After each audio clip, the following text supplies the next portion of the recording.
ce que Dieu fait pour sa gloire.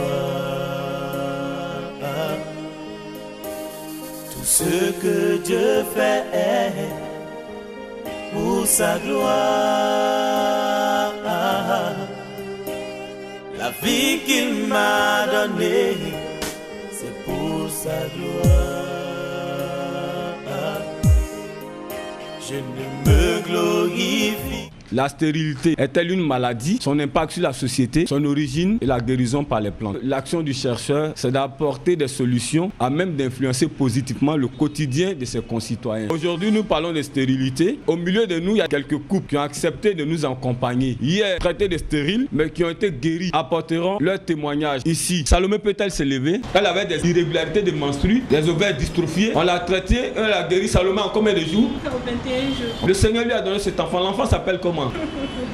Merci Diamanda. Amen. Nous avons connu pratiquement toutes les cliniques parce qu'on nous envoyait ici et là. Bon, on n'avait pas de solution. Donc j'étais le plus sceptique quand ma femme a découvert le laboratoire du docteur Diamana.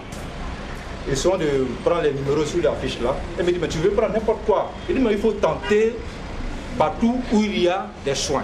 C'est comme ça qu'on a pris le numéro. Nous sommes venus à Abidjan ici sur les traitements. Et aujourd'hui, le résultat est là. Le résultat, c'est quoi?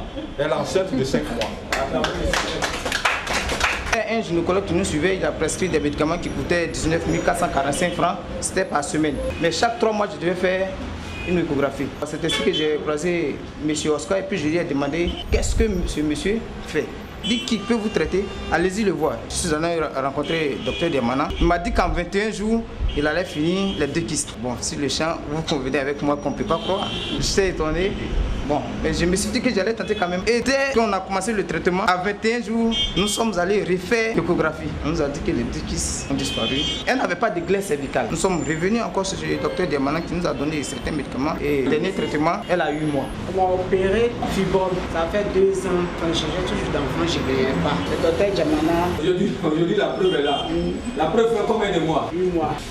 Je souffrais d'une dysophrie ovarienne sans vraiment le savoir. À chaque fois, j'avais des douleurs. Et là, mon professeur de santé m'a conseillé de venir voir le docteur Diamana qui avait suivi sa nièce. Et c'est ainsi que j'ai croisé le docteur Diamana qui m'a vraiment soigné. Et aujourd'hui, je porte une grossesse de 2 mois. Ça a certainement scandalisé. La stérilité n'est pas une maladie. La stérilité est l'impact d'une maladie, soit d'ordre andrologique ou d'ordre gynécologique. L'élément essentiel pour aboutir à un résultat, c'est le diagnostic. Donc, quand un médecin se permet de définir la stérilité comme une maladie, c'est un échec. La stérilité a un impact assez négatif sur la société. Selon nos statistiques, 62% des couples ont divorcé parce qu'il n'y avait pas d'enfants. Donc l'impact social est très grand. Mais si on définit la stérilité sur 2 angles, il y a la stérilité dite primaire qui sous-entend que je suis marié mais je n'arrive pas à faire un enfant. La stérilité secondaire, c'est l'incapacité de procréer après 1 ou 2 enfants. Or la reine n'obéit pas à un planning familial. Quand nous prenons l'impact de la stérilité primaire, des gens qui hier se sont aimés et qui ont juré fidélité, en cours de chemin se sont laissés parce que l'enfant ne venait pas. Quelles sont les maladies d'ordre andrologique ou gynécologique qui pourraient avoir pour impact la stérilité, qui est l'incapacité de procréer? Maladie d'ordre gynécologique. Je voudrais frapper de nullité cette thèse. Lorsqu'il n'y a pas un enfant au sein du couple, c'est la femme qui est stérile. Mais pourquoi mon ventre pousse en tant que mademoiselle Diamana? Comment pourrais-je féconder si la partie essentielle de moi, qui est l'homme, n'y met pas les éléments essentiels? L'origine de cet impact au point de vue gynécologique. La première, c'est les règles douloureuses. Lorsque nos filles souffrent de règles douloureuses, il faut les traiter dans l'immédiat, sinon elles prendront rendez-vous avec une maladie qui va engendrer demain la stérilité.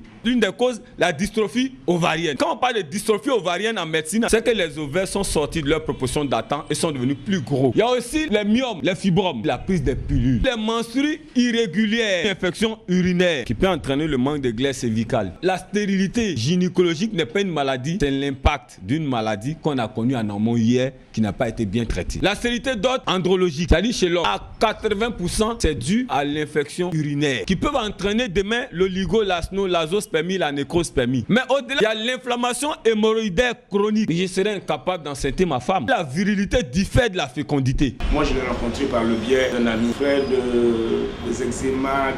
Ça fait 6 ans que je traîne.